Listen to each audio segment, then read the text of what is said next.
Welcome to Desire. Our tour of extravagance takes us to Bali for a sip of award-winning wine. We celebrate the career of haute couture's anti-establishment queen and peer inside the jewellery box of a late princess. Before dining out on the world's most expensive sandwich. But first, some very furry objects of desire went on display prior to Christie's biannual auction. On offer were some very rare collectibles with very rare price tags to match.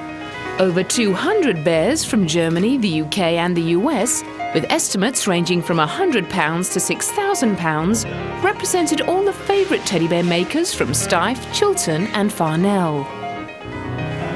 These two bears came into us at Christie's over the valuations counter that we hear. This small chap came in about 3 months ago, and he was found about 15 years ago on a skip which came into a dump, and they've been looking after him ever since. And he's worth about £2,000 to £3,000.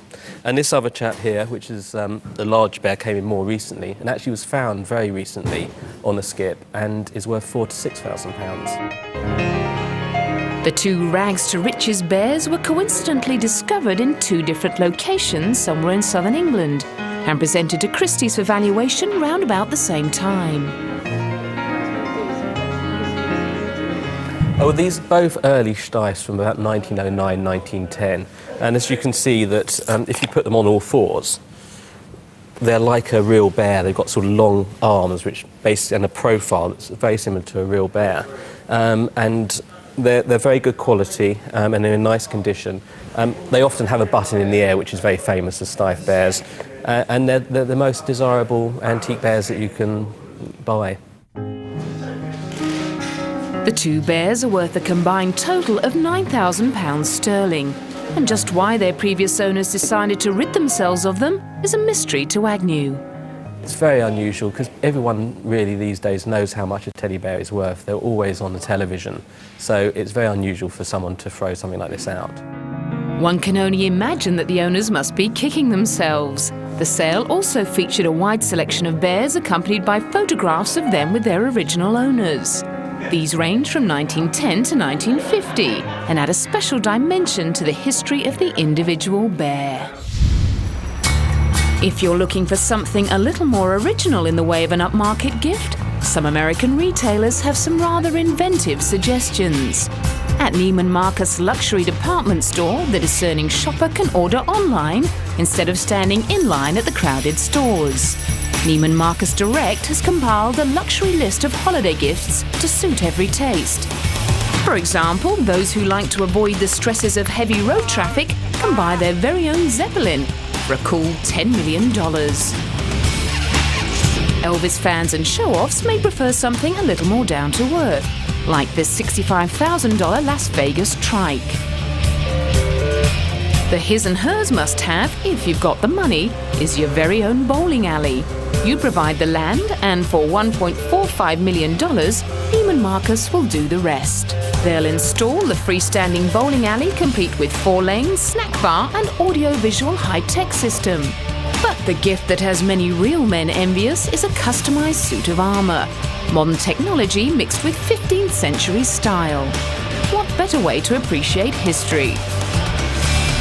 If you think these items are just a gimmick and that no one really buys them, think again.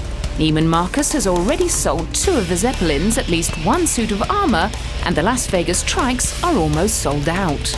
The Robb Report, a magazine for the very wealthy, has also compiled its list of luxury Christmas gifts.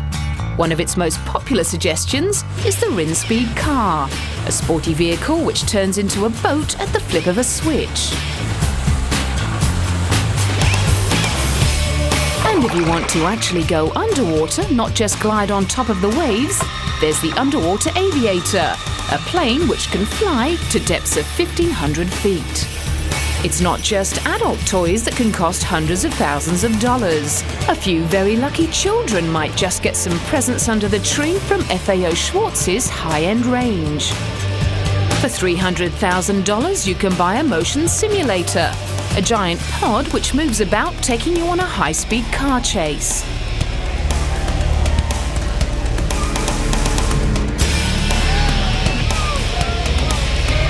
or a well-to-do miner could drive their very own car. A Ferrari, of course. The $50,000 fully working car is complete with sunroof, music system and top-quality engineering. Ferrari is very nicely appointed. It has got a full leather interior and it's gas powered. It's got 3-speed transmission. It goes up to 15 miles an hour. Another favourite with kids, but perhaps not with parents at a $150,000 price tag, is a giant 22-foot long floor piano, which plays music when the notes are stepped on, made famous by the Tom Hanks movie Big.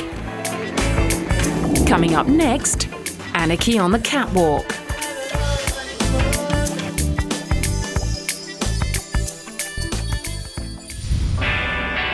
Gearing up for a recent show in Paris, Britain's punk queen of fashion knew exactly what she wanted to say with her latest haute couture collection. This part of the collection is called I Am Expensive. And it's a very good title for a fashion designer, I Am Expensive. And anyway, but the point about that is, I am expensive, I'm a spoilt little girl, I come in a package all wrapped up like Barbie. Singer Janet Jackson viewed the designer's latest offerings from a front row seat at the show, along with numerous buyers for Harrods, Galeries Lafayette and Japanese stores. Beginning modestly, the show presented knee-length and ankle-length gowns in neutral colours with see-through and sequined lace.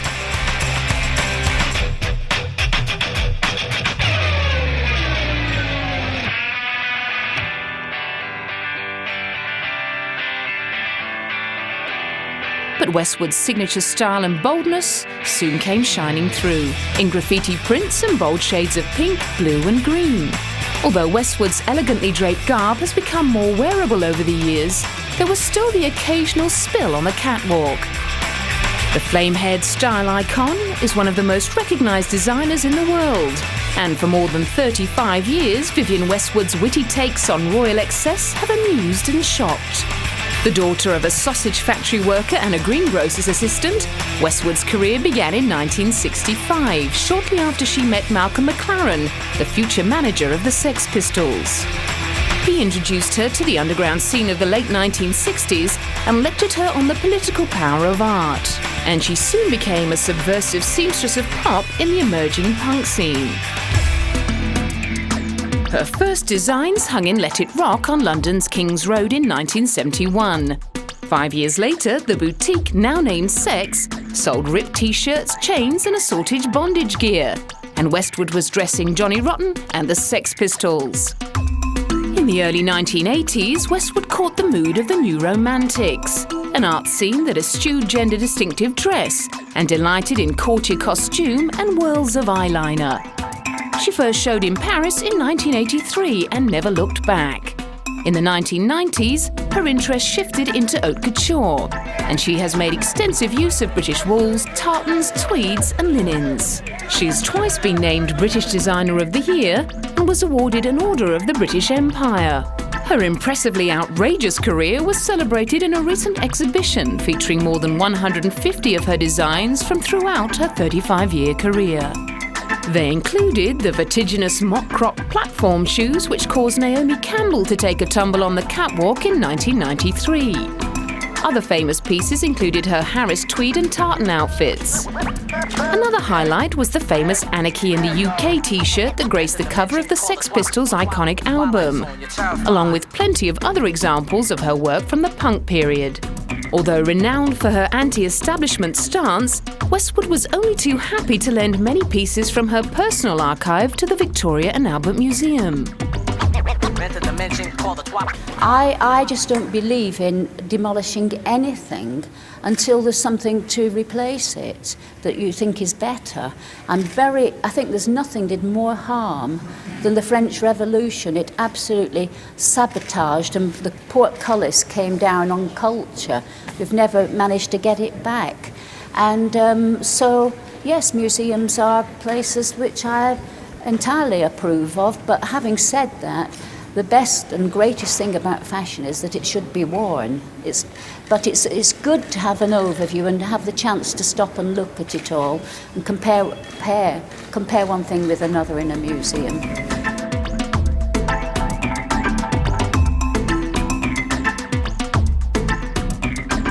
The V&A exhibition was the largest ever dedicated to a British designer, which seems fitting considering Westwood's own view of her creations.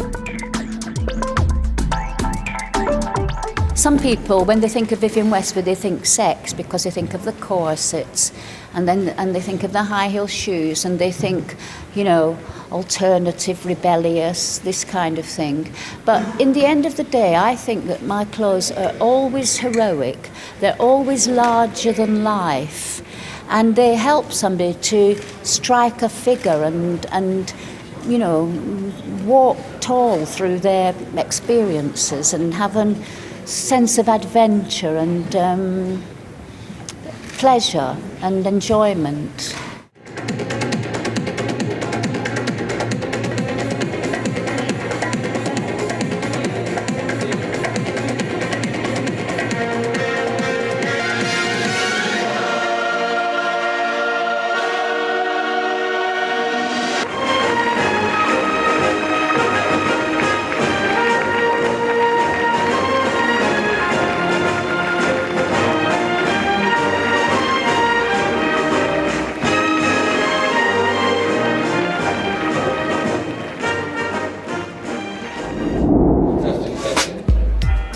Marrying a prince may be one way to get your hands on the royal jewels, or you could just buy some, providing of course you have a few £1,000,000 to spare. Jewellery once owned by Princess Margaret, the late sister of Britain's Queen Elizabeth, recently fetched nearly £10 million at auction. The figure was far higher than had been expected. The items included the tiara which Margaret wore at her ill-fated wedding to Lord Snowdon. It sold for £820,000 to a buyer from China.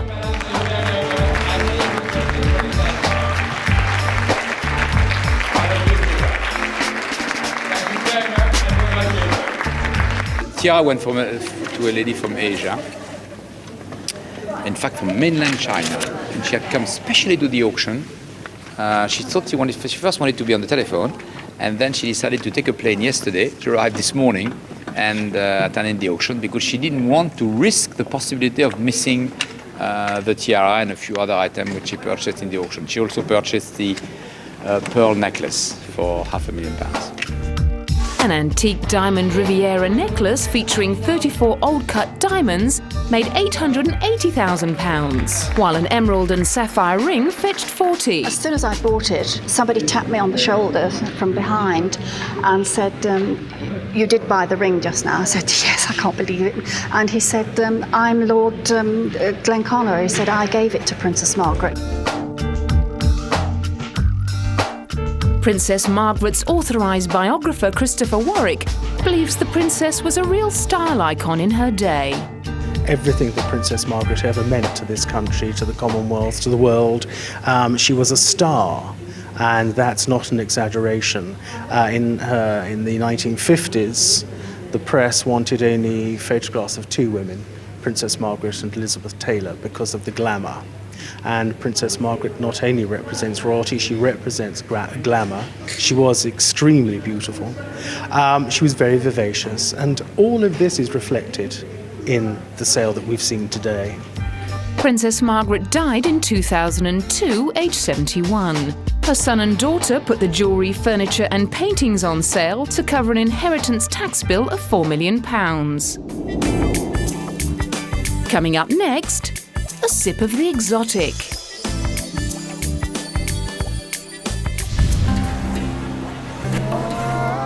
If you're looking for a bijou new vintage to impress guests with at your next dinner party, you may want to consider an award-winning wine from Indonesia. Better known for its volcanoes, rice terraces and white sand beaches, one vineyard in Bali has surprised many of the world's wine connoisseurs by producing more than 100 vintages in the last decade. Established in 1994, Hatton Wines is the brainchild of Ida Begas Rai Budasa and Frenchman Vincent Desplat. turning locally grown Alphonse Lavelli table grapes into rosé wine. The tropical climate of Bali allows vines to be evergreen, grapes to be harvested all year long, and wines to be produced in multiple vintages, instead of the traditional yearly vintage in other wine-producing areas. Hatton's Rosé, for example, surpassed its 100th vintage back in 2001.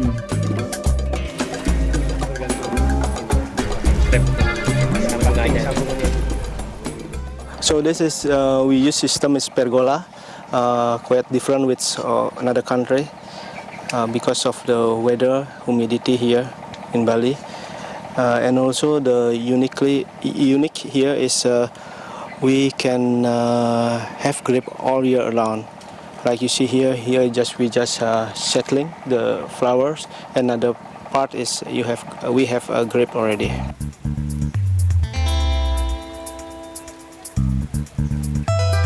Instead of the standard fence system typically used by other vineyards, the overhead trellis system keeps the workers shaded and also reduces the risk of diseases and sunburn on the grapes.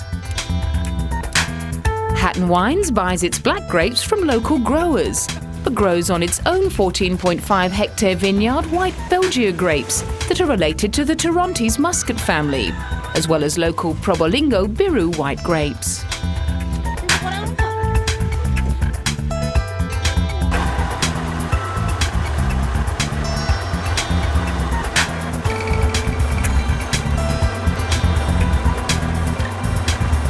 Winemaker Vincent Desplat said that traditional varieties such as Cabernet Sauvignon and Chardonnay are susceptible to termites in the tropics and require winter seasons to bear fruits.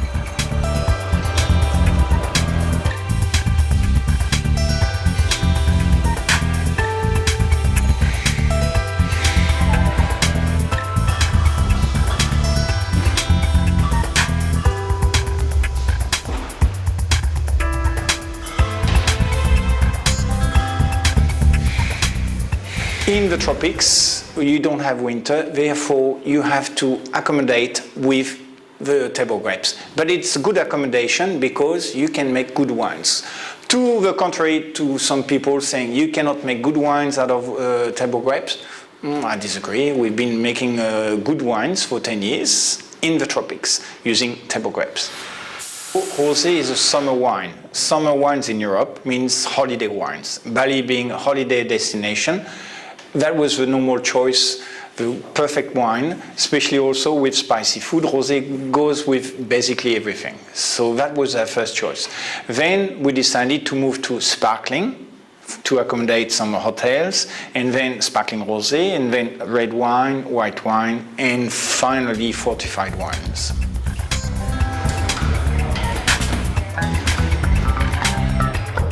Currently, the winery produces over 25,000 cases a year and has begun exports to countries such as Holland, United Kingdom, Germany, Switzerland, Belgium and the Maldives. With constant picking steadily bringing harvested grapes from vineyards on the northern coast of Bali into Hatton's winery, production is in full force throughout the year, with simultaneous crushing, pressing, fermenting, bottling and packaging underway.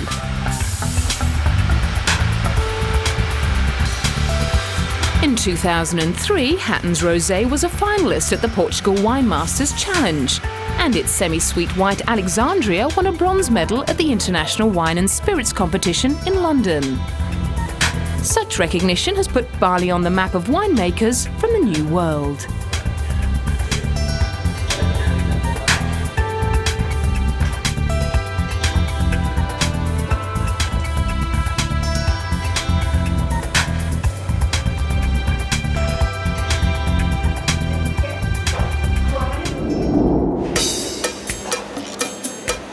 A humble sandwich may not be everyone's idea of a gourmet experience, but one department store in London is challenging preconceptions by offering a very upmarket variant of 2 pieces of bread and a filling, yours for a mere £85 in sterling. I kind of got thinking, given an endless budget, what would I put in my favourite sandwich? And that's how it was conceived. I thought of I thought of the ingredients that would work well together, that would marry well together, the textures would fit well together, and this was born. The sandwich is made with freshly baked 24-hour fermented sourdough bread and packed with Kobe beef, fresh lobe foie gras and black truffle mayonnaise. There's also Brie de Meaux, English rocket, Spanish piquillo pepper and mustard confit, as well as English plum tomatoes. The main reason for the high price is the meat. Japanese beef flown in fresh. Kobe cattle are one of the most expensive breeds in the world. They're raised on a special diet which includes beer and grain and are supposed to be regularly massaged with sake, the Japanese rice wine. Very quickly, the bread is a 24-hour ferment bread. Difference between average bread is a 24-hour fermentation of the yeast. Fresh mayonnaise of French foie gras and black truffle, also French.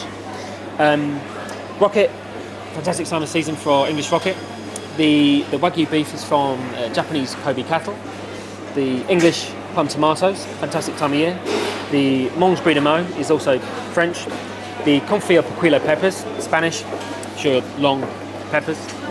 Finish off with the English rocket nature sandwich. While the heavy price tag may be too much for some customers to swallow, others have been snapping them up as quickly as they can be custom made, ever since they went on sale.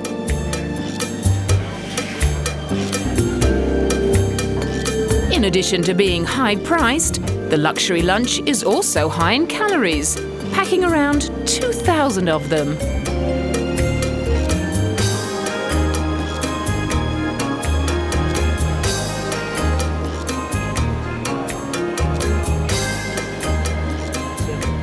The sandwich has been on for 2.5 weeks now. Started on the 10th of April. We've sold to date 60. So on average, we sell between 6 and 9 per day, 7 days a week. Yeah, very good. Yeah, it's The sandwich's popularity didn't surprise some Selfridges customers who were curious themselves about the new creation.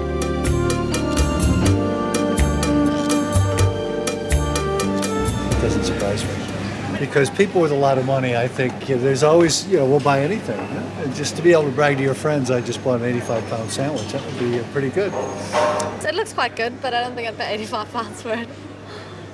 For us, to the Japanese people, Kobe beef is also the very, let's say, special things. So, not to taste like the club sandwich.